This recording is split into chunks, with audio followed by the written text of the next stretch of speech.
We will not let what happened in Europe happen to America, placing travel restrictions on countries including Yemen, Somalia, Haiti, Libya, and numerous others. Hey everyone, welcome back.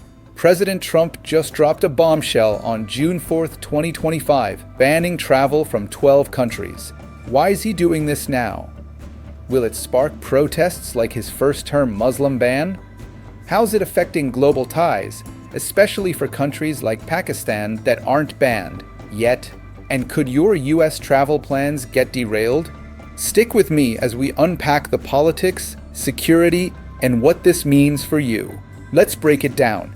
Trump's proclamation, effective June 9th, 2025, bans entry from 12 countries: Afghanistan, Burma, Chad, Republic of the Congo, Equatorial Guinea, Eritrea, Haiti, Iran, Libya, Somalia, Sudan, and Yemen.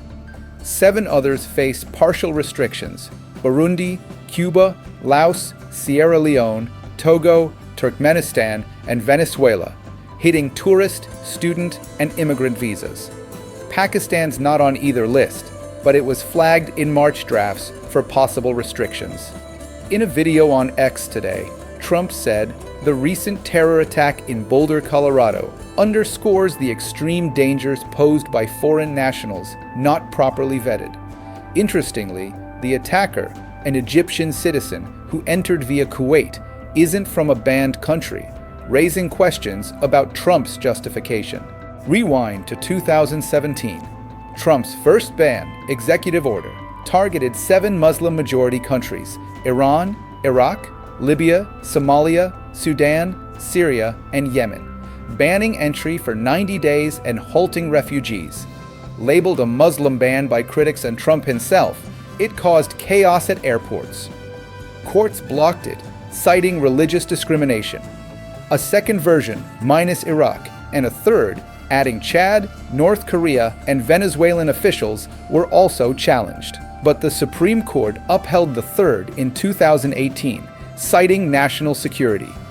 Biden, in 2021, revoked it, calling it a stain on our national conscience and inconsistent with our history of welcoming all faiths. Unlike 2017, this ban includes non-Muslim majority countries like Haiti, Equatorial Guinea, and Republic of the Congo. Only Afghanistan, Iran, Libya, Somalia, Sudan, and Yemen are Muslim majority. This mix might be a smart move to dodge Muslim ban accusations in court, making it harder to prove religious bias. President Trump's January 20th, 2025, Executive Order 14161 ordered intensified vetting of foreigners to detect threats, laying the groundwork. He claims these countries have deficient vetting or harbor terrorists, but critics argue it's political posturing, especially since the Boulder attacker's Egyptian origin doesn't match the banned list.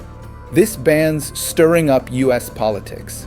Sanctuary cities and blue states are prepping lawsuits, arguing it's discriminatory. Immigrant communities tied to banned countries are mobilizing, fearing family separations. Visa overstays are a big reason for the ban.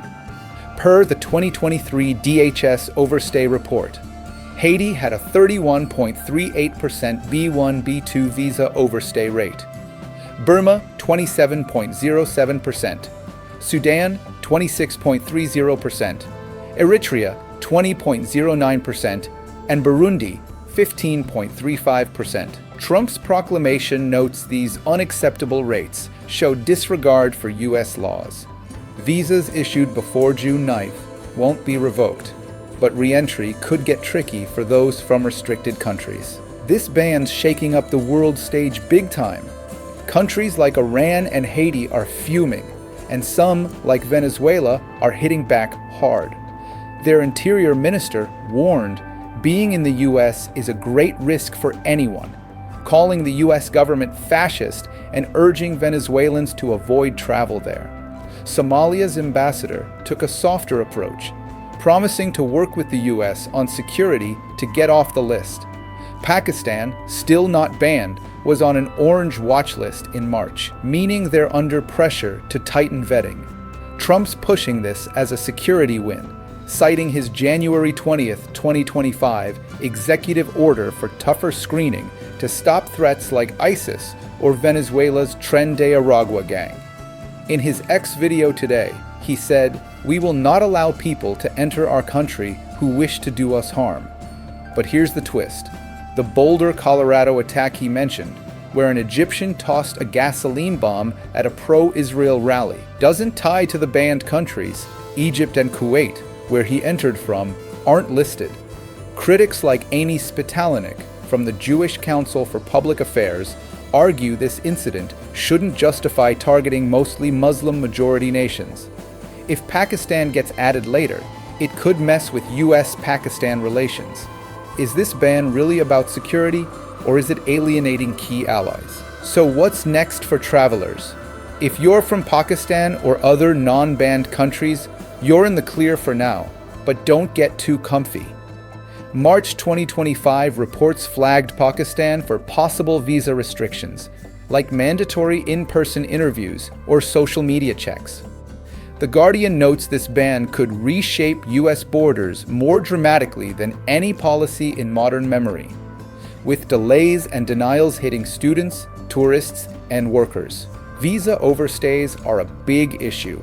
Haiti's 31.38% B1, B2 overstay rate and Sudan's 26.30% are why Trump's cracking down. Exceptions exist.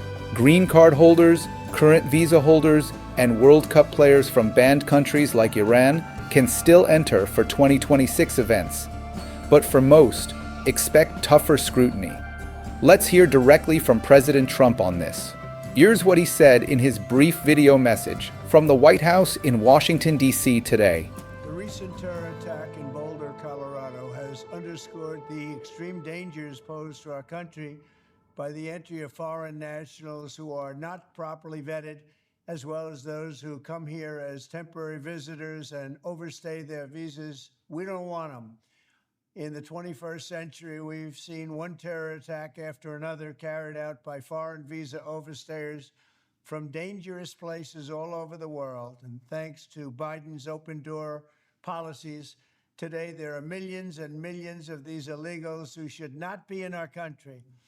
In my first term, my powerful travel restrictions were one of our most successful policies, and they were a key part of preventing major foreign terror attacks on American soil. We will not let what happened in Europe happen to America. That's why on my first day back in office, I directed the Secretary of State to perform a security review of high-risk regions and make recommendations for where restrictions should be imposed. Among the national security threats their analysis considered are the large-scale presence of terrorists, failure to cooperate on visa security, inability to verify travelers' identities, inadequate record-keeping of criminal histories, and persistently high rates of illegal visa overstays, and other things. Very simply, we cannot have open migration from any country where we cannot safely and reliably vet and screen those who seek to enter the United States. That is why today I am signing a new executive order placing travel restrictions on countries including Yemen, Somalia, Haiti, Libya, and numerous others. The strength of the restrictions we're applying depends on the severity of the threat posed. The list is subject to revision based on whether material improvements are made, and likewise, new countries can be added as threats emerge around the world. But we will not allow people to enter our country who wish to do us harm, and nothing will stop us from keeping America safe. Thank you very much. That's the man himself. So, is this ban keeping America safe, or just stirring division? Tell me your thoughts below, hit subscribe, and let's keep this convo going.